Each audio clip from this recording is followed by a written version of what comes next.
Hello everyone.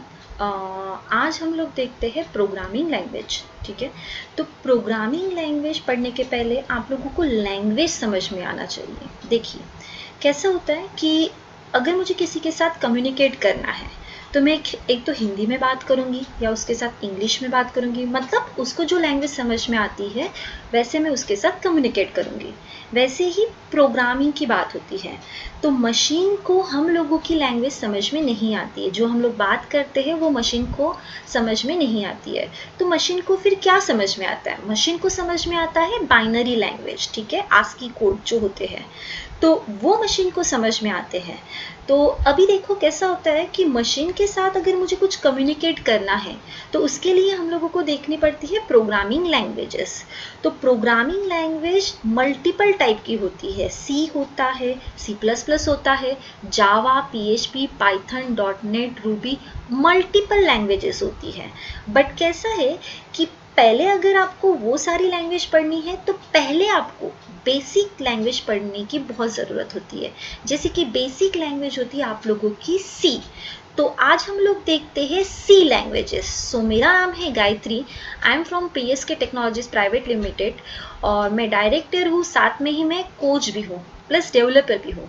तो देखिए आज हम लोग देखते हैं सी प्रोग्रामिंग लैंग्वेज। तो सी प्रोग्रामिंग लैंग्वेज में आप लोगों को हिस्ट्री पता होनी चाहिए कि सी प्रोग्रामिंग लैंग्वेज कब बनी, कब उसका इन्वेंशन हुआ है। तो देखिए इन 1967 BCPL that is basic combined programming language, ये लैंग्वेज बनाई थी रिचर्ड एट कैम्ब्रिज यूनिवर्सिटी में। फिर उसके बाद उसमें और कुछ चेंजेस किए गए हैं। फिर 1970 में केन थॉमस में 80 लेबोरेटरी में ये लैंग्वेज क्रिएट की गई थी और उसमें और मल्टीपल चेंजेस किए गए थे, बहुत सारे चेंजेस किए थे। तो वो जो चेंजेस किए गए थे तो उससे आप लोगों की सी लैंग्वेज बनी इन 1972 में। तो सी लैंग्वेज जो बनाई गई थी वो सेम लेबोरेटरी में बनाई गई थी, बट वो डेनिस रिची ने क्रिएट की थी। तो अब सी लैंग्वेज में क्या क्या होता है वो आज हम लोग देखेंगे। ये तो मैंने आप लोगों को हिस्ट्री बता दिया है। ठीक है, अब देखो डेफिनेशन ऑफ सी लैंग्वेज। देखिए डेफिनेशन ऐसी होनी चाहिए जो आप लोग एक्सप्लेन अच्छे तरीके से कर सको। तो सी लैंग्वेज होता क्या है पहले वो देखते हैं, उसकी डेफिनेशन कैसे क्रिएट की जाती है। तो C is a procedure oriented structure programming language. Basic language है सी आप लोगों की, structure procedure oriented programming language है। अब ये स्ट्रक्चर प्रोसीजर मतलब कि क्या? स्ट्रक्चर प्रोसीजर मतलब कि सी में जो आप लोग कोड लिखते हो वो जो कोड होगा वो स्टेप बाय स्टेप एग्जीक्यूट होता है सी लैंग्वेज में। बाकी लैंग्वेज में कुछ अलग तरीके से होता है, बट जो सी आप लोगों की बेसिक लैंग्वेज होती है उसमें जो आप कोड एग्जीक्यूट करते हो वो कैसे करोगे? आप जो भी इंस्ट्रक्शन लिखते हो सी की वो एग्जीक्यूट होती है आप लोगों की स्टेप बाय स्टेप। इसीलिए सी की जो डेफिनेशन होती है वो हम लोग क्या बोलेंगे? C is a procedure oriented structure programming language. ठीक है, प्रोसीजर ओरिएंटेड मतलब स्टेप बाय स्टेप एग्जीक्यूट करना। फिर उसके बाद हम लोग देखेंगे कि सी में कुछ कांस्टेंट होते हैं। ठीक है, तो सी में जो कांस्टेंट होते हैं वो होते हैं numeric constant, character constant and string constant. तीन टाइप के कांस्टेंट्स होते हैं। तो अब ये न्यूमेरिक कांस्टेंट में क्या होता है? Integer constant and float constant. तो इंटीजर कांस्टेंट मतलब कि क्या? जैसे कि इंटीजर नंबर मतलब जो आपके कंप्लीट होल नंबर होते हैं, कंप्लीट होल नंबर, जैसे कि 1, 5, 67, आप लोग 3, 7, जो भी कंप्लीट होल नंबर होते हैं उसको हम लोग क्या बोलेंगे? Integer number. फिर उसके बाद आप लोगों के होते हैं फ्लोट नंबर। अब ये फ्लोट नंबर मतलब कि क्या? जो डेसिमल में आता है, जो फ्रैक्शन में आता है। ठीक है, जैसे कि आप लोग बात करें 1.5, 1/2, 0.5, तो ये क्या होते हैं? फ्रैक्शनल वाले नंबर होते हैं जो कि आपके किस में आते हैं? फ्लोट नंबर में। फिर उसके बाद आप लोगों के ये न्यूमेरिक कांस्टेंट हो गया। अब कैरेक्टर कांस्टेंट मतलब कि क्या? कैरेक्टर कांस्टेंट मतलब कि जो सिंगल अल्फाबेट होता है, जैसे कि अगर बात करें PSK टेक्नोलॉजीज, PSK टेक्नोलॉजीज क्या हो गया? ये स्ट्रिंग हो गई। बट अगर आप उसको स्प्लिट करो PSK, PSK, तो ये अगर आप लोगों ने स्प्लिट किया तो ये क्या हो गया, कैरेक्टर हो गए, मतलब सेपरेट सेपरेट कैरेक्टर।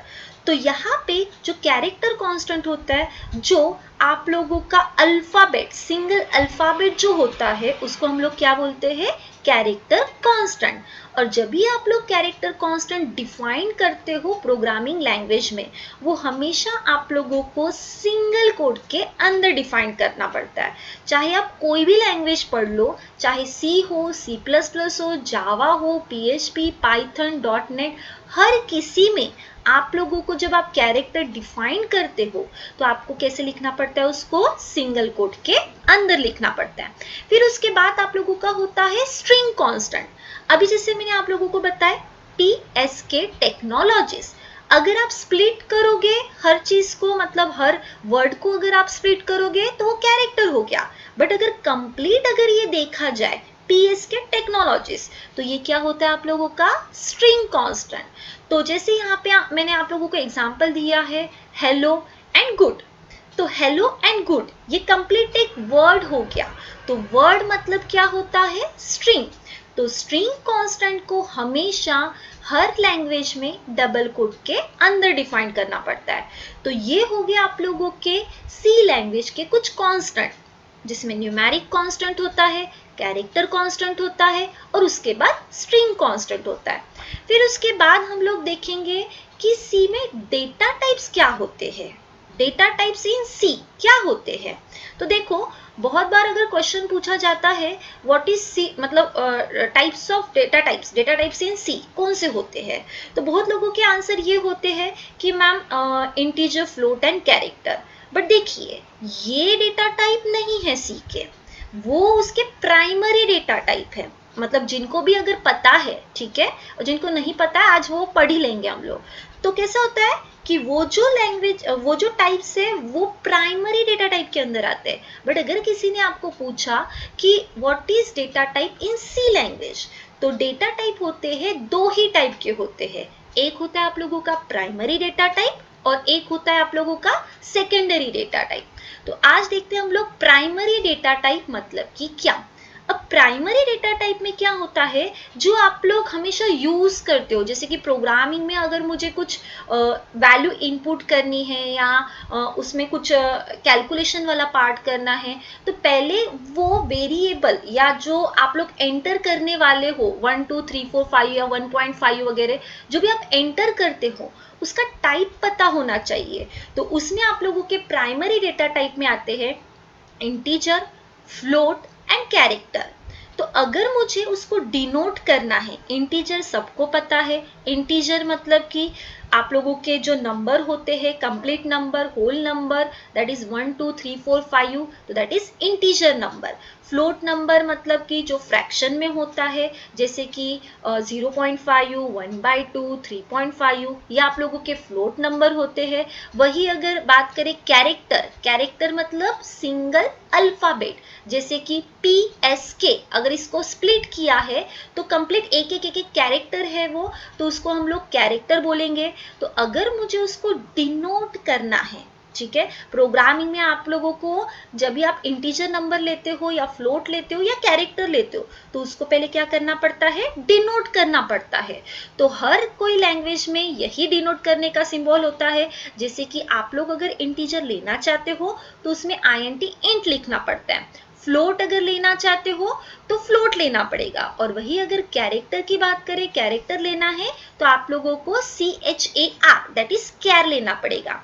अब देखो ये सारे आप लोगों को स्मॉल लेटर में लेने हैं, बिकॉज सी में 32 कीवर्ड्स होते हैं, और जितने भी कीवर्ड्स है सी हो या C++ हो, दोनों के मिला के 32 कीवर्ड्स होते हैं। और जो 32 कीवर्ड्स होते हैं और जो भी कीवर्ड्स होंगे आपके, वो हमेशा स्मॉल लेटर में ही होते हैं। तो यहाँ पे आप लोग देख सकते हो ये जो इंटीजर है या फ्लोट है या कैरेक्टर है, उसको आपको हमेशा स्मॉल लेटर में ही लिखना पड़ेगा, ठीक है। फिर उसके बाद फॉर्मेट स्पेसिफायर, देखिए इंटीजर अगर वैल्यू मुझे इनपुट करनी है, मैं स्पेशली सी की बात कर रही हूँ, ठीक है, C++ में कुछ अलग कंसेप्ट है, जब हम लोग C++ देखेंगे तब मैं बताऊंगी। बट देखो अगर इंटीजर वैल्यू मुझे इनपुट करना है सी में, या फ्लोट वैल्यू इनपुट करना है या कैरेक्टर करना है। सी की स्पेशली बात कर रही हूँ, ठीक है। तो सी में हमेशा जब आप वैल्यू इनपुट करना चाहते हो तो आप लोगों को फॉर्मेट स्पेसिफायर डिफाइन करना पड़ता है, ठीक है। तो अगर मुझे इंटीजर वैल्यू इनपुट करनी है तो मुझे क्या लेना पड़ेगा, %d। तो %d से क्या होगा, आप लोग इंटीजर वैल्यू इनपुट करोगे इन C++, जावा, PHP, पाइथन, .NET, रूबी, जितनी भी लैंग्वेजेस है उसमें फॉर्मेट स्पेसिफायर मेंशन करने की जरूरत नहीं है, बट ये ओनली फॉर सी होता है, ठीक है, फॉर्मेट स्पेसिफायर का कंसेप्ट। तो इंटीजर वैल्यू अगर मुझे इनपुट करनी है सी में तो आपको क्या देना पड़ता है, %d। वही अगर मुझे फ्लोट करना है तो %f और कैरेक्टर करना है तो %c। जब तक आप लोग सी में फॉर्मेट स्पेसिफायर मेंशन नहीं करते हो तब तक आप लोगों की वैल्यू इनपुट नहीं होती है। ये प्रैक्टिकल जब हम लोग करेंगे, प्रैक्टिकली परफॉर्म करेंगे तो आपको समझ में आ जाएगा, ठीक है। बट पहले आपको क्या समझना है कि इंटीजर में %d देना पड़ता है, फ्लोट वैल्यू डालनी है तो %f देना पड़ेगा, और वही कैरेक्टर डालना है तो %c देना पड़ेगा। उसके बाद सबकी कैपेसिटी होती है, ठीक है। जैसे कि इंटीजर की कैपेसिटी होती है 2 बाइट। बीट और बाइट का डिफरेंस सबको पता ही होगा, जिनको भी नहीं पता वो मैं बता देती हूँ कि आप लोगों का जो 1 बाइट होता है, ठीक है, आप लोगों का 1 बाइट, ठीक है, वो होता है आप लोगों का 8 बिट का। कितने का होता है, 8 बिट का, ठीक है। 1 बाइट इक्वल्स टू 8 बीट होते हैं। तो वही आप लोगों की जो इंटीजर की कैपेसिटी होती है वो कितनी होती है, 2 बाइट की। वही फ्लोट की कितनी होती है, 4 बाइट की। और आप लोगों की कैरेक्टर की कितनी होती है, 1 बाइट की। अब देखिए, जो फ्लोट की 4 बाइट की कैपेसिटी है या कैरेक्टर की 1 बाइट की कैपेसिटी है, ये सी में और साथ में बाकी जितनी लैंग्वेजेस है उसमें चल जाता है, ठीक है। आगे जाके फिर आप लोगों का डबल का भी कंसेप्ट आता है, डबल नाम का डेटा टाइप आता है, वो जावा PHP में आपको पता चलेगा, ठीक है। तो सी एंड C++ में फ्लोट और कैरेक्टर की सफिशिएंट है इतनी। बट अगर बात करें इंटीजर की तो इंटीजर की कैपेसिटी कितनी दी है वहां पे, 2 बाइट, ठीक है, उसका साइज कितना है, 2 बाइट। बट अगर C एंड C++ में इंटीजर का साइज बढ़ता है, 2 बाइट मतलब कि 4 डिजिट्स, ठीक है। तो अगर इंटीजर का साइज बढ़ता है, इंक्रीज होता है, तब आप लोगों को यहाँ पे डिफाइन करना पड़ता है लॉन्ग इंट, ठीक है। तो लॉन्ग इंट को डिनोट किया जाता है सेम लॉन्ग इंट से ही, ठीक है, लॉन्ग इंट से ही उसको डिनोट किया जाता है। और उसका जो फॉर्मेट स्पेसिफायर होता है सी में वो होता है %LD। क्या होता है, %LD। और उसका साइज जो होता है वो होगा आप लोगों का 4 बाइट का। अब इतना सफिशिएंट है सी एंड C++ में। बट जब आप लोग जावा PHP पाइथन .NET रूबी पढ़ते हो तो उसमें फिर डबल का कंसेप्ट आता है, डबल नाम का डेटा टाइप होता है और उसका साइज कितना होता है, 8 बाइट का। बट सी एंड C++ में लॉन्ग इंट तक सफिशिएंट है, ठीक है। तो आप लोगों को समझ में आया होगा, प्राइमरी डेटा टाइप में होते हैं integer, float, character and long int.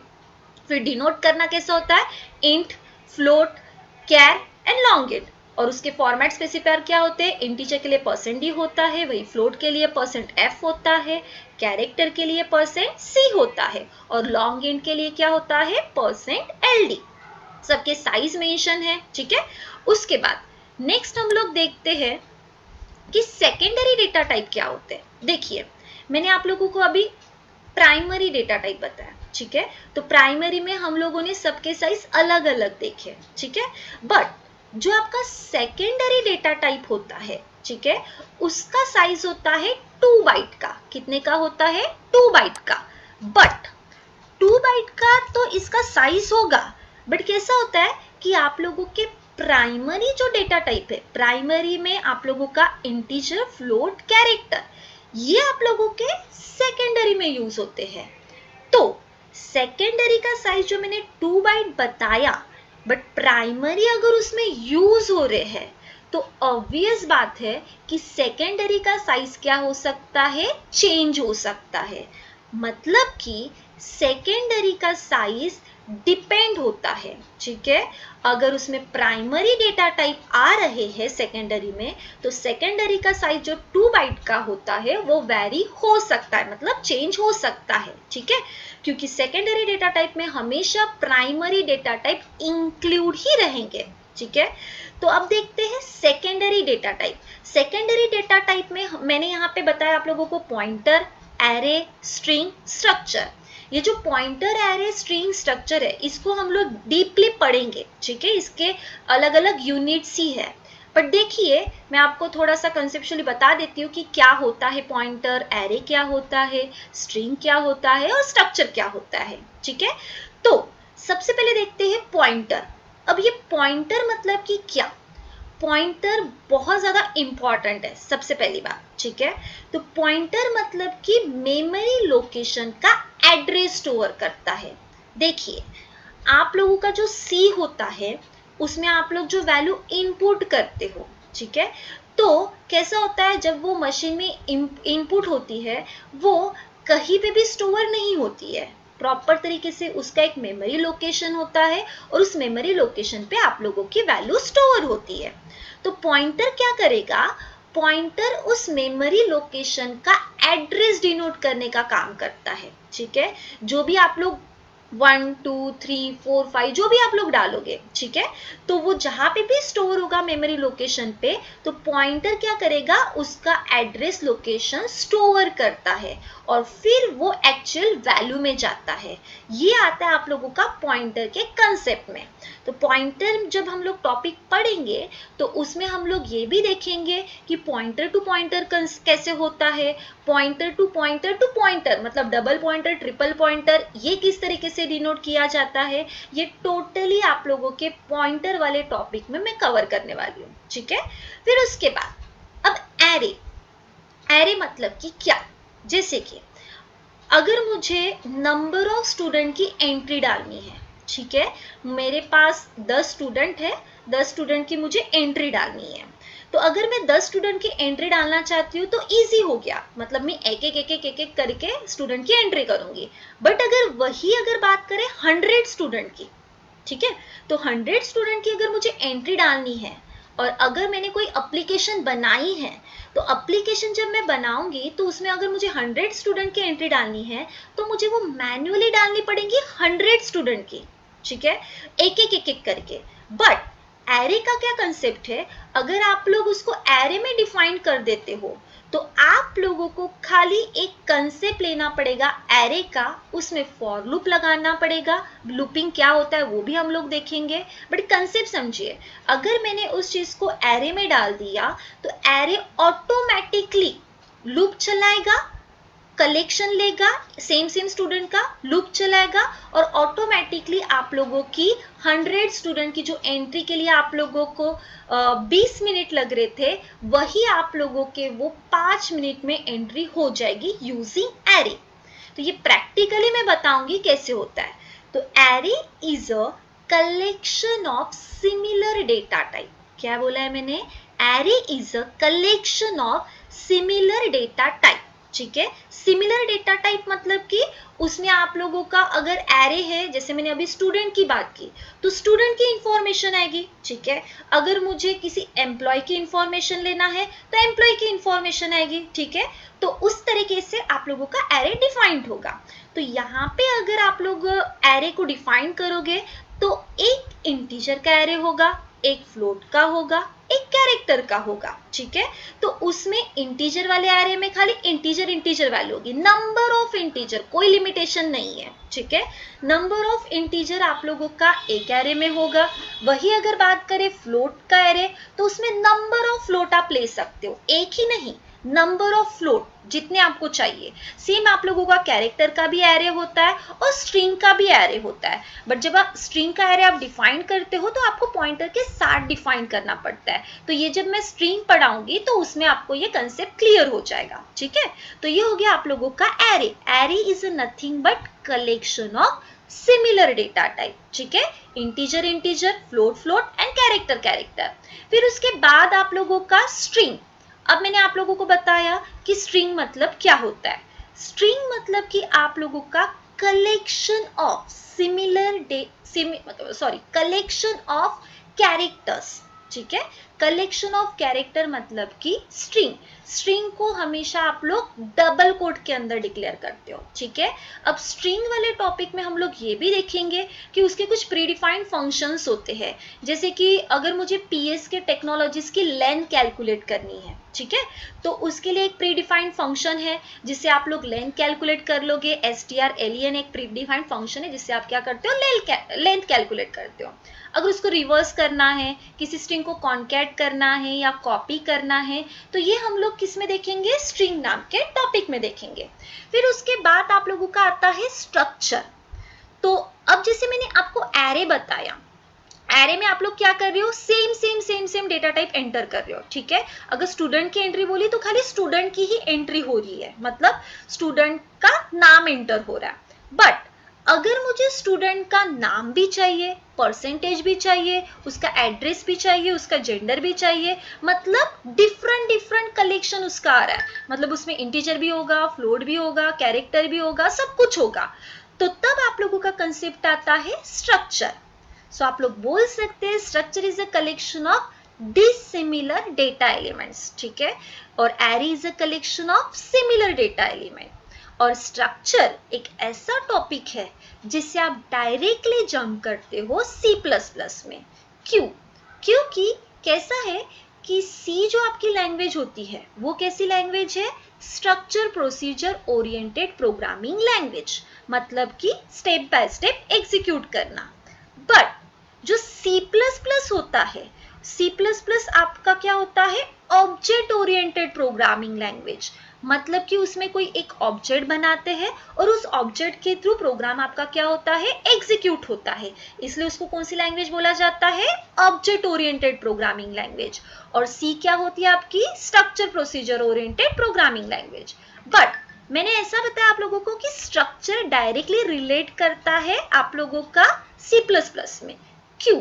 क्योंकि स्ट्रक्चर का एक ब्लॉक क्रिएट होता है, मतलब जब हम लोग स्ट्रक्चर पढ़ेंगे तो आपको पता चलेगा कि स्ट्रक्चर का एक ब्लॉक क्रिएट होता है, और उस ब्लॉक में हम लोग क्या करते हैं, डेटा टाइप डिक्लेयर करते हैं, इंटीजर, फ्लोट एंड कैरेक्टर। अब देखिए, अगर उस डेटा टाइप को मुझे क्या करना है, यूज करना है, तो मुझे क्या करना पड़ेगा, उस स्ट्रक्चर का ऑब्जेक्ट बनाना पड़ेगा। बट मैंने अभी बताया कि C में आप लोगों का ऑब्जेक्ट क्रिएशन नहीं होता है। बट स्ट्रक्चर एक ऐसा टॉपिक है जिसमें आपका क्या करना पड़ता है, आपको ऑब्जेक्ट क्रिएट करना पड़ता है। इसलिए मैंने ये बोला कि आप स्ट्रक्चर जब पढ़ते हो तो डायरेक्टली जंप कहाँ पे करते हो, C++ में।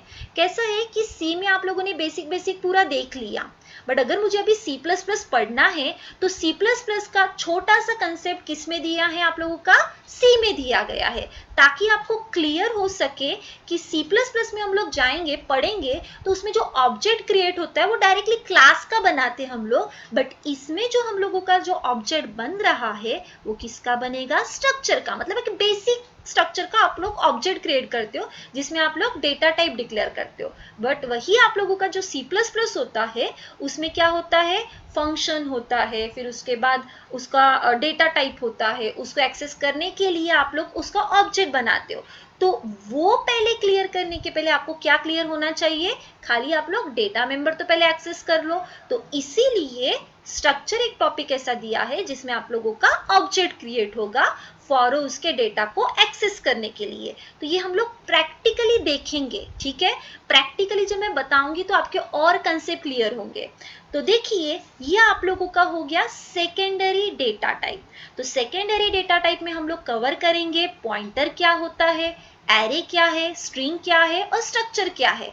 और जितने भी सेकेंडरी डेटा टाइप होते हैं उनका साइज कितना होता है, 2 बाइट का।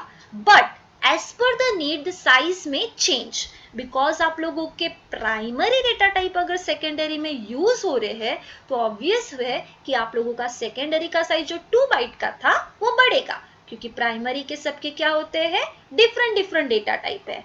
तो ये बात होगी आप लोगों की डेटा टाइप की, जिसमें primary and secondary data type होते हैं। फिर उसके बाद आप लोगों का कंसेप्ट आता है वेरिएबल। देखिए, अगर कोई प्रोग्राम आप लोगों को एग्जीक्यूट करना है, जैसे कि मुझे एडिशन करना है, ठीक है, तो एडिशन करना है तो मुझे 2 नंबर डालना है, ठीक है, 2 नंबर एंटर करवाना है। तो ये जो 2 नंबर मुझे एंटर करना है इंटीजर टाइप के, तो वो डायरेक्टली मेमोरी लोकेशन पे इनपुट नहीं होता है।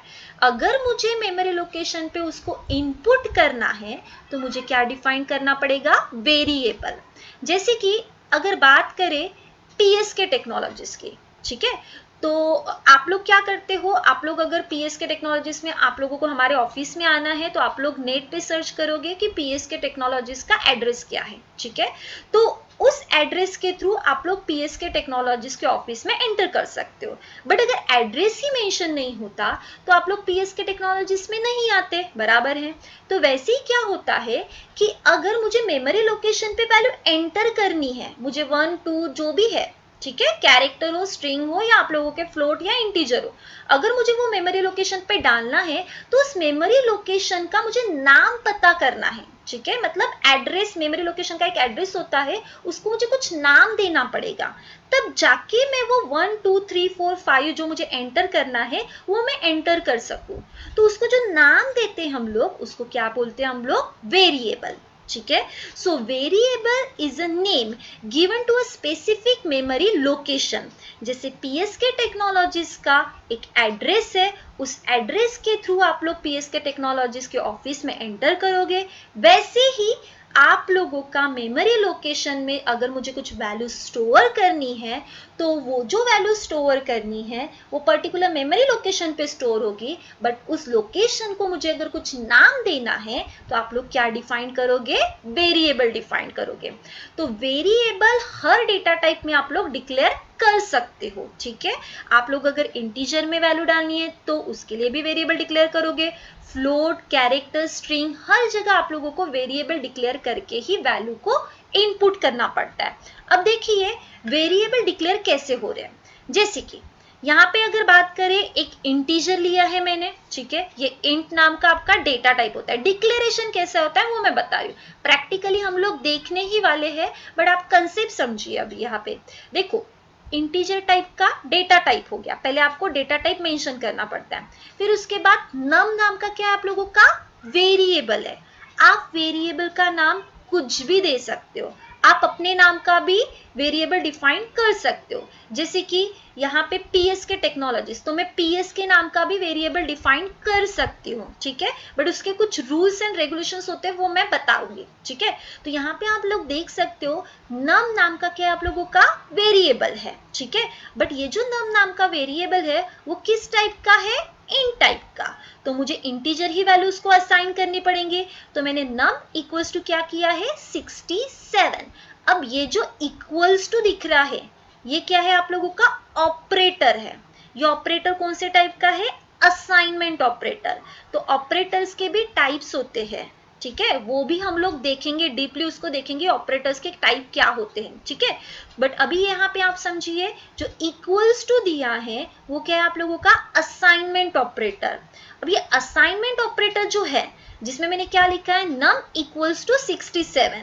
देखिए कभी जो वैल्यू होती है, जैसे कि ये 67 किसको असाइन हो रही है, नम नाम के वेरिएबल को, ठीक है। इसका मीनिंग क्या है, 67 जो है वो नम नाम के वेरिएबल को असाइन हो रही है। वैसे ही आप लोगों का फ्लोट टाइप का डेटा टाइप है, उसमें मैं y डिक्लेयर कर रही हूँ। y किस टाइप का हो गया, फ्लोट टाइप का, जिसमें मैंने क्या दिया है, 5.8।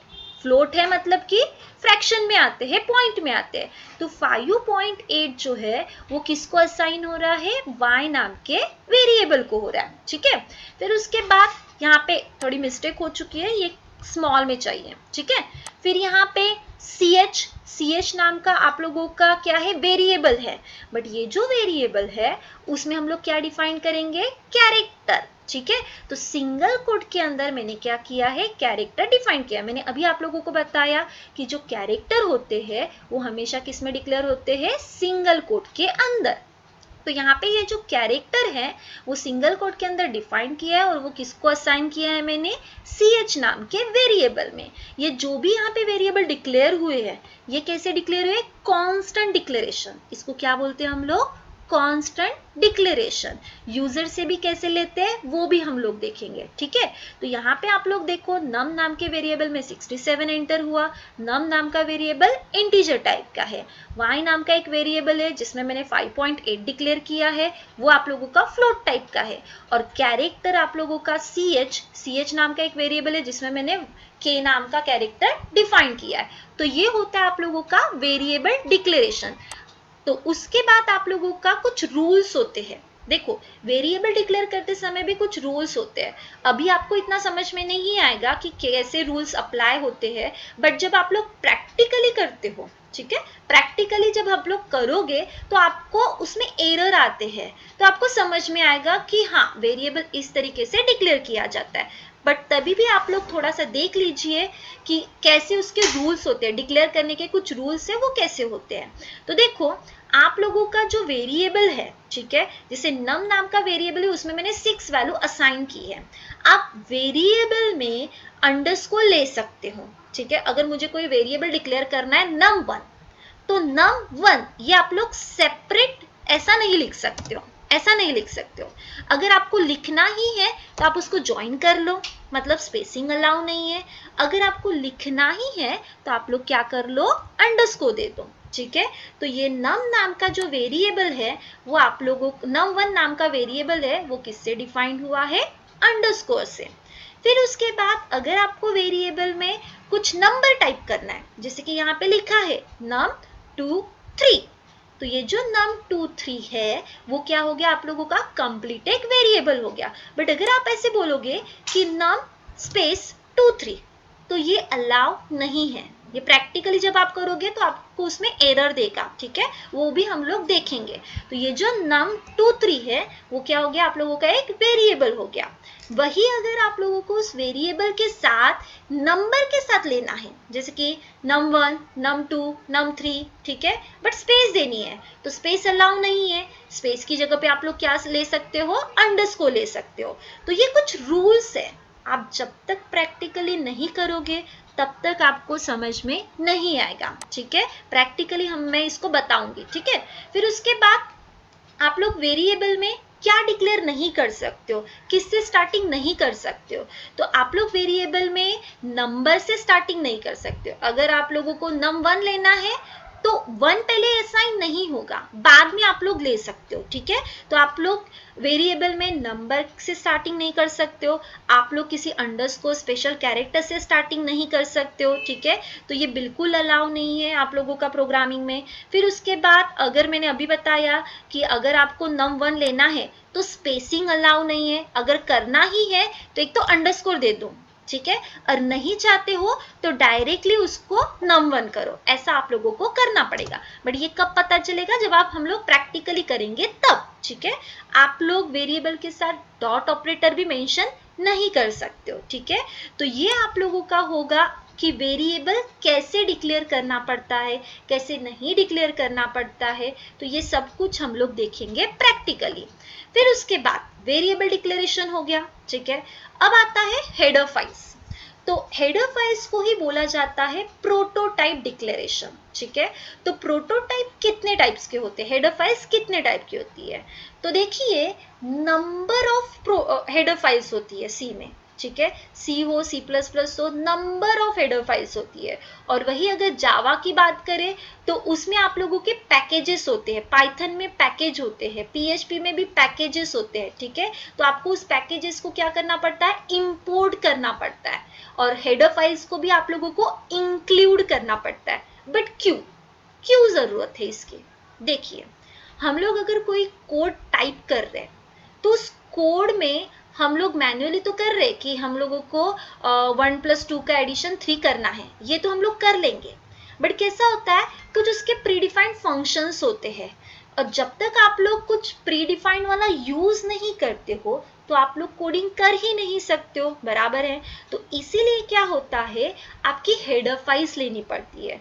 बिकॉज ये जो हेडर फाइल्स होती है उसमें सारे प्रीडिफाइंड फंक्शन जो कि आप लोग प्रोग्रामिंग में यूज करते हो उसका पूरा स्ट्रक्चर उस हेडर फाइल में इंक्लूड होता है। इसलिए हम लोग क्या करते हैं, हेडर फाइल को यूज करते हैं। फिर से मैं बता दूं कि देखिए कैसा होता है कि आप लोग जो प्रोग्रामिंग में, कोडिंग में कुछ फंक्शन यूज करते हो, ठीक है, तो उस फंक्शन की जो भी स्ट्रक्चर होता है, कोडिंग जो होती है उसकी इंटरनल, वो कोडिंग, उसका स्ट्रक्चर, उस फंक्शन का, वो किस में स्टोर होता है, हेडर फाइल में स्टोर होता है। इसीलिए हम लोग क्या करते हैं, हेडर फाइल को यूज करते हैं। और जब तक आप लोग उसके प्रीडिफाइंड फंक्शन को यूज नहीं करोगे, आप कोडिंग नहीं कर सकते हो, ठीक है। ऑलरेडी कुछ बनाया हुआ है, उसको आपको क्या करना पड़ता है, यूज करना पड़ता है, और उसमें आप लोगों का लॉजिक इंसर्ट करना पड़ता है। तो ये पार्ट होता है हेडर फाइल्स का। देखिए अब हेडर फाइल्स जो होती है वो हमेशा जितनी दी है, नंबर ऑफ हेडर फाइल्स है, मैंने यहाँ पे बहुत कम लिखी है but number of header files है, तो उतनी फाइल हमेशा आप लोग यूज करोगे क्या, नहीं, ठीक है। और उतनी फाइल आप लोगों को लिखने की जरूरत भी नहीं है। तो जो फाइल आप लोग यूज कर रहे हो, मतलब जो उसके अंदर के प्रीडिफाइंड फंक्शन को आप लोग कोडिंग के अंदर यूज कर रहे हो, वही आप लोग हेडर फाइल मेंशन करो। अदरवाइज हेडर फाइल सारी की सारी लेने की जरूरत नहीं है, क्योंकि बहुत सारी है, तो बहुत सारी तो हम लोग नहीं ले सकते हैं, ठीक है। जो जो उसके प्रीडिफाइंड फंक्शन को यूज करे वही हेडर फाइल मेंशन करो कोडिंग में। तो यहाँ पे आप लोग देख सकते हो, मैंने बहुत कम लिखी है। यहाँ पे होती है stdio.h, conio.h, process.h, mac.h, graphics.h, ठीक है। बहुत टाइप की हेडर फाइल्स होती है, ठीक है। तो पहले हम लोग देखते हैं कि stdio.h मतलब कि क्या, ठीक है। जो आप लोगों को हैश दिख रहा है वो क्या होता है, प्री प्रोसेसर डायरेक्टरी होता है, ठीक है। इंक्लूड का मीनिंग होता है उसमें सारे उसके अंदर के प्रीडिफाइंड फंक्शन इंक्लूड होने वाले हैं, ठीक है। और उसके बाद जो stdio.h का मीनिंग होता है स्टैंडर्ड इनपुट एंड आउटपुट। अब स्टैंडर्ड इनपुट एंड आउटपुट मैंने बताया आप लोगों को, तो इसके अंदर कौन से प्रीडिफाइंड फंक्शन होंगे, ठीक है। तो इसके अंदर आप लोगों के प्रीडिफाइंड फंक्शन होते हैं printf एंड scanf, और भी होते हैं, ठीक है। वो जब हम लोग कोडिंग करेंगे तो आपको समझ में आएगा, ठीक है, मैं टाइम टू टाइम आपको बताऊंगी। अब printf मतलब कि क्या होता है, ठीक है। तो printf क्या करता है, अगर आप लोगों को कुछ स्टेटमेंट प्रिंट करना है, सी की बात कर रही हूं मैं, तो printf में अगर आपको कुछ भी प्रिंट करना है, जैसे कि मुझे प्रिंट करना है पीएसके टेक्नोलॉजीज, ठीक है। तो अगर मुझे पीएसके टेक्नोलॉजीज प्रिंट करना है तो आप लोग क्या यूज करते हो, printf स्टेटमेंट, ठीक है। तो अब पीएसके टेक्नोलॉजीज जो है वो कैसा है, स्ट्रिंग है, और स्ट्रिंग को मैंने अभी आप लोगों को क्या बोला है, डबल कोट के अंदर डिफाइन करोगे, ठीक है। तो जो डबल कोट के अंदर डिफाइंड होता है printf में, वो एज इट इज प्रिंट करेगा। जैसे कि यहाँ पे printf में देखिए आप लोगों को दिख रहा होगा कि hello and welcome to C program. तो ये जो मैंने डबल कोट के अंदर लिखा है, तो इसलिए ये क्या कर रहा है, एज इट इज प्रिंट करेगा आप लोगों का, ठीक है, एज इट इज प्रिंट करेगा। बट अगर मैंने printf में ये भी लिखा, इक्वल्स टू भी लिखा, तो भी ये एज इट इज प्रिंट करेगा। अगर मैंने स्लैश भी लिखा, मतलब मैंने कोई स्पेशल कैरेक्टर्स लिखे, तो वो भी एज इट इज प्रिंट करेगा, ठीक है। तो इसमें कुछ भी चेंज नहीं होगा अगर आप printf में ऐसा कुछ लिखते हो तो। बट अगर आप लोग printf में, ठीक है, printf में अगर आप लोगों ने ऐसा कुछ लिखा %d, ठीक है, जो फॉर्मेट स्पेसिफायर है, या %f या %c या %s या /n या /t, तो इनको वो एज इट इज प्रिंट नहीं करवाएगा।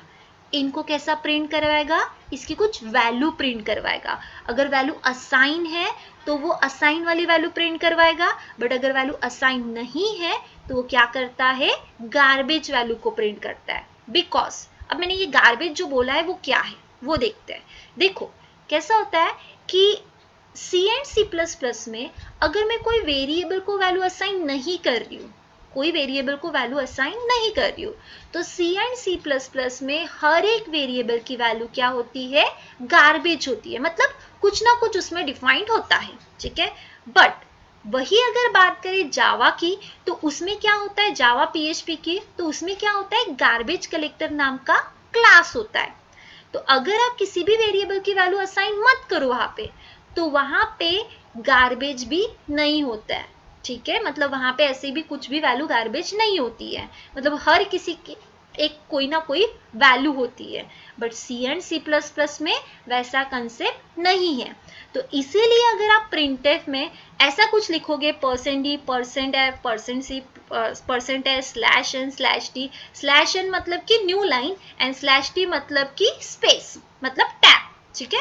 तो अगर आप लोग ऐसा कुछ प्रिंटफ में डिफाइन करोगे तो ये क्या करता है, गार्बेज देता है, और बाकी कुछ भी डिफाइन करते हो प्रिंटफ के अंदर तो ये एज इट इज ही आप लोगों का क्या करता है, प्रिंट करवाता है, बस इनको छोड़ के, ठीक है। तो ये प्रैक्टिकली जब हम लोग करेंगे तो समझ में आपको आ जाएगा कि कैसे होता है वो। फिर उसके बाद आप लोगों का होता है स्कैनफ। अब स्कैनफ मतलब कि क्या, प्रिंटफ मतलब कि अगर मुझे कुछ प्रिंट करना है, आउटपुट शो करना है, तो उसके लिए आप लोग प्रिंटफ यूज करोगे। और स्कैनफ मतलब क्या होता है, अगर मुझे कुछ इनपुट देना है, इनपुट देना है मतलब कुछ भी मुझे वैल्यू एंटर करनी है, ठीक है, तो आप उसके लिए क्या यूज करते हो, स्कैनफ, ठीक है।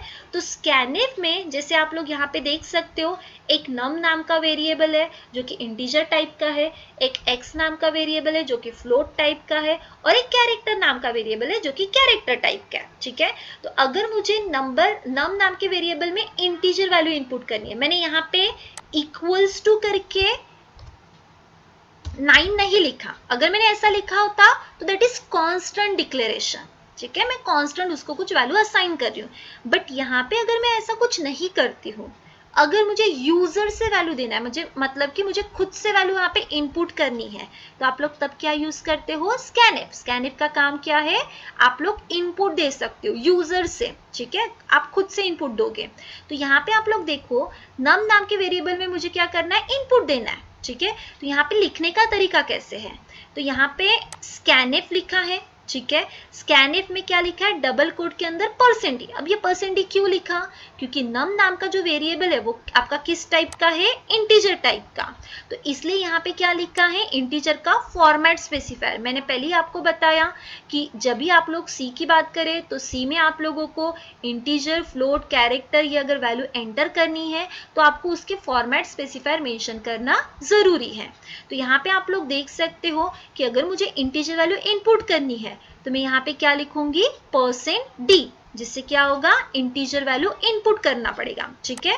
तो ये हमेशा डबल कोट के अंदर होगा। फिर उसके बाद क्या दिया है मैंने, कॉमा दिया है, तो कॉमा और उसके बाद क्या दिया है, एड्रेस ऑफ नम। अब देखिए, अब यहाँ पे नम नाम के वेरिएबल में मैंने डायरेक्टली वैल्यू नहीं डाली है, मैंने क्या लिखा है, एड्रेस ऑफ नम, क्योंकि मुझे नम नाम का एक वेरिएबल बनाया और उस वेरिएबल के एड्रेस में जाके इंटीजर वैल्यू इनपुट हो, ठीक है। तो इसलिए आप लोगों को इस फॉर्मेट में लिखना पड़ेगा, मतलब कि नम नाम के वेरिएबल में मैं क्या करूंगी, इंटीजर वैल्यू इनपुट करूंगी। सेम अगर मुझे फ्लोट वैल्यू इनपुट करनी है तो यहाँ पे आप लोग देख सकते हो डबल कोट के अंदर %f लिखा है, ठीक है, जिससे आपकी फ्लोट वैल्यू इनपुट होगी, कॉमा किया है और उसके बाद एड्रेस ऑफ x, जिससे आपका x नाम के एड्रेस में फ्लोट वैल्यू इनपुट होगी। सेम आप लोगों का जो कैरेक्टर है जिसके लिए मैंने %c लिखा है और एड्रेस ऑफ ch लिखा है, ठीक है। तो ये हो गया आप लोगों का स्कैनफ। बट देखो इसमें कैसा हो रहा है कि आप लोगों का एक स्कैनफ में डिफाइंड हो रहा है, बट ऐसा जरूरी नहीं है कि आप लोग एक स्कैनफ लेके ही सारी वैल्यू को इनपुट करोगे। आप लोग एक ही स्कैनफ में सारी वैल्यू भी इनपुट कर सकते हो, बट उसका फॉर्मेट होता है, सीक्वेंस होता है, सीक्वेंस बहुत मैटर करेगा, ठीक है। जैसे कि मैंने यहाँ पे लिखा है स्कैनफ में डबल कोट के अंदर %d, %f एंड %c, ठीक है। तो %d में मैंने कौन सा वेरिएबल डिक्लेयर किया है, नम नाम का, तो मुझे एड्रेस ऑफ पहले नम लिखना पड़ेगा, ठीक है। मैंने %f के लिए क्या डिक्लेयर किया है, x, तो address of x second position पे लिखना पड़ेगा। फिर उसके बाद मैंने कैरेक्टर के लिए क्या लिया है, ch, तो %c एड्रेस ऑफ ch, जिससे क्या हो रहा है, वो सीक्वेंस में आएगा। आप बोलोगे यहाँ पे कि पहले हम लोग x लिखते हैं, देन ch लिखते हैं, देन नम लिखते हैं, वो पॉसिबल नहीं है, ठीक है। जैसा आपने यहाँ पे सीक्वेंस में डाला है वैसा ही आपको यहाँ पे सीक्वेंस में लिखना पड़ेगा, ठीक है। तो %d में पहले num नाम की वेरिएबल की वैल्यू इनपुट होगी, ठीक है, मतलब num नाम के वेरिएबल में %d टाइप के इंटीजर वैल्यू इनपुट होगी, x में आप लोगों की फ्लोट टाइप की होगी और ch में आप लोगों का कैरेक्टर होगा। मतलब एक ही लाइन में आप scanf ऐसा लिख सकते हो, ठीक है। तो ये होगा आप लोगों का scanf का कंसेप्ट, जिससे आप क्या करोगे, इनपुट करोगे। मतलब इनपुट अगर मुझे यूजर से देना है तो आप लोग क्या यूज करते हो, scanf। इसको भी हम लोग प्रैक्टिकली देखेंगे, ठीक है। उसके बाद ये हो गया आप लोगों के stdio.h के प्री डिफाइंड फंक्शन, ठीक है। तो उसके बाद होते हैं आप लोगों के conio.h। conio का मीनिंग होता है कंसोल इनपुट एंड आउटपुट, ठीक है। इसका मीनिंग क्या होता है आप लोगों का, conio.h का मीनिंग होता है आप लोगों का कंसोल इनपुट एंड आउटपुट, ठीक है। तो कंसोल इनपुट एंड आउटपुट मतलब कि क्या, ठीक है। जैसे कि मैंने आप लोगों को बताया stdio.h that is standard input and output, standard input and output. तो उसके जो दो प्री डिफाइंड फंक्शन थे printf और scanf, वो जब आप कोड करते हो, ठीक है, तो कोडिंग में जो आपकी स्क्रीन दिखाई देती है, जैसे हम लोग अगर विंडोज बेस काम कर रहे हैं, ठीक है, तो विंडोज बेस में हम लोग टर्बो C++ सॉफ्टवेयर का यूज करेंगे और उसमें जब आप लोग कोडिंग करते हो C एंड C++ के लिए एक ही सॉफ्टवेयर यूज करते हैं, टर्बो C++, तो उसमें जब आप लोग कोडिंग करते हो तो आप लोगों की एक ब्लू कलर की स्क्रीन दिखाई देती है। तो वो जो ब्लू कलर की स्क्रीन होती है उसको स्टैंडर्ड स्क्रीन बोला जाता है और उसके प्री डिफाइंड फंक्शन होते हैं printf और scanf। और जो आप लोगों का आउटपुट आता है, ठीक है, वो जो आपका आउटपुट आता है वो एक ब्लैक कलर की स्क्रीन पे आता है। तो ब्लैक कलर की स्क्रीन को क्या बोलेंगे हम लोग, कंसोल स्क्रीन। तो कंसोल स्क्रीन के लिए आप लोगों को conio.h वाली हेडर फाइल यूज करनी पड़ती है, क्योंकि उसके अंदर आप लोगों के दो प्रीडिफाइंड फंक्शन होते हैं clr scr and getch। So clr scr मतलब कि क्लियर स्क्रीन। अब देखिए clr scr जो होता है conio.h, ये जो आप लोगों की हेडर फाइल होगी वो आप लोगों की खाली विंडोज बेस पे ही काम करती है। मतलब अगर आप विंडोज बेस पे काम कर रहे हो, सी का सॉफ्टवेयर चला रहे हो, तो उसमें ही आपका ये काम करेगा। बट वही अगर आप लोगों का ऑपरेटिंग सिस्टम लिनक्स बेस होता है तो उसके लिए आप लोगों को अलग सॉफ्टवेयर इंस्टॉल करना पड़ता है, मतलब जीसीसी करना पड़ता है। और बट उसमें ये जो conio.h वाली हेडर फाइल है वो यूज नहीं होती है, ठीक है। खाली ये विंडोज के लिए होती है, लिनक्स के लिए नहीं होती है, अगर कोई लिनक्स बेस्ड काम करता है तो conio.h में आप लोगों का फर्स्ट हेडर फाइल होगा clr scr। तो clr scr का मतलब क्या, टू क्लियर द स्क्रीन। देखिए अगर आप लोगों ने clr scr और getch ये आपके प्रोग्राम में मेंशन नहीं किया, विंडोज की बात कर रही हूँ, को आप लोगों का लिनक्स में तो होता ही नहीं है वैसे, बट अगर आप लोग विंडोज पे काम कर रहे हो तो उसमें आप लोगों की हेडर फाइल जरूरी नहीं है मेंशन करना। ये प्रैक्टिकली हम लोग देखेंगे, ठीक है। क्यों नहीं, क्योंकि clr scr से क्या होता है, अगर नहीं किया तो क्या होगा वो पहले मैं बता दूं। clr scr से क्या होता है, अगर आपने मेंशन नहीं किया तो आप लोगों ने एक बार अगर प्रोग्राम को एग्जीक्यूट किया होगा तो उसका कुछ आउटपुट आया होगा, ठीक है। फिर से आपने उसी प्रोग्राम को रन किया, फिर से आपका एक आउटपुट आता है। बट अगर आप लोगों ने clr scr नहीं किया तो प्रीवियस वाला आउटपुट और नया वाला आउटपुट दोनों के दोनों आपको प्रिंट करवाता है, ठीक है। तो ये जो होता है वो क्या होगा, आप लोगों का प्रीवियस आउटपुट और न्यू आउटपुट दोनों आप लोगों का क्या करवाएगा, प्रिंट करवाता है, ठीक है। तो वो नहीं करना चाहिए, इसलिए हम लोग क्या करते हैं, clr scr लिखते, ताकि प्रीवियस वाले आउटपुट को क्लियर करेंगे और नया वाला ये आउटपुट हम लोग क्या करते हैं, प्रिंट करते हैं, ठीक है। उसके बाद जो getch होता है, ठीक है, तो getch क्या करता है, to hold the output screen करता है। तो होल्ड द आउटपुट स्क्रीन मतलब कि आप लोगों का अगर प्रोग्राम में getch लिखा है तो आप लोगों की आउटपुट की विंडो दिखाई देंगे, और अगर आपने नहीं लिखा तो आउटपुट विंडो नहीं शो करेंगी। खाली इतना होता है, एरर नहीं आता है, ठीक है, एरर नहीं आएगा, खाली वो कंसेप्ट आपको नहीं दिखाई देंगे, ठीक है। कुछ भी एरर नहीं आता है। ये प्रैक्टिकली मैं आपको बताऊंगी कि कैसे एरर नहीं आता है और क्या नहीं होता है, ठीक है। तो ये आप लोगों का कंसेप्ट होता है गेट CH, ठीक है। तो गेट CH में आप लोग आउटपुट स्क्रीन को होल्ड करने का काम करोगे। तो ये होगा आप लोगों का conio.h का। आई होप आप लोगों को समझ में आया होगा, ठीक है। जो अभी तक मैंने आप लोगों को बताया वो बेसिकली पूरा कंसेप्ट बताया कि किस तरीके से एग्जीक्यूट किया जाता है, क्या वेरिएबल्स होते हैं, क्या डेटा टाइप्स होते हैं, किस तरीके से हम लोग उसको वर्क करते हैं, ठीक है। उसके बाद हेडर फाइल्स क्या होती है, हेडर फाइल को किस तरीके से एग्जीक्यूट किया जाता है, इसको सब कुछ प्रैक्टिकली देखना पड़ेगा। जब तक आप लोग प्रैक्टिकल नहीं देखोगे तब तक आपको समझ में नहीं आएगा। आप प्रैक्टिकली जब करोगे तब आपको क्लियर होगा, ठीक है। क्योंकि ये थ्योरी पार्ट मैंने आज आपका कवर किया है। इसका जो नेक्स्ट सेशन है वो प्रैक्टिकल होगा। तो प्रैक्टिकल में मैं आपके ये पूरे क्लियर करवा दूंगी कि डेटा टाइप्स किस तरीके से यूज होते हैं, किस टाइप से आप लोग हेडर फाइल मेंशन करोगे, कैसे एरर आते हैं। देखो प्रोग्राम में जब तक एरर नहीं आते तब तक आप लोग नहीं पढ़ सकते, मतलब समझ में नहीं आता है, ठीक है। जितने प्रोग्राम में एरर आते हैं वैसे आपके डाउट्स क्लियर होते हैं। तो ये आपको प्रैक्टिकली मैं समझाऊंगी कि किस तरीके से होगा, ठीक है। तो आई होप आप लोगों को समझ में आया होगा। इसका जो नेक्स्ट सेशन रहेगा वो होगा कि इंस्टॉलेशन, मतलब हम लोग इंस्टॉल कैसे करेंगे सी को, फिर उसके बाद सी की कोडिंग कैसे होगी वो मैं आपको बताऊंगी।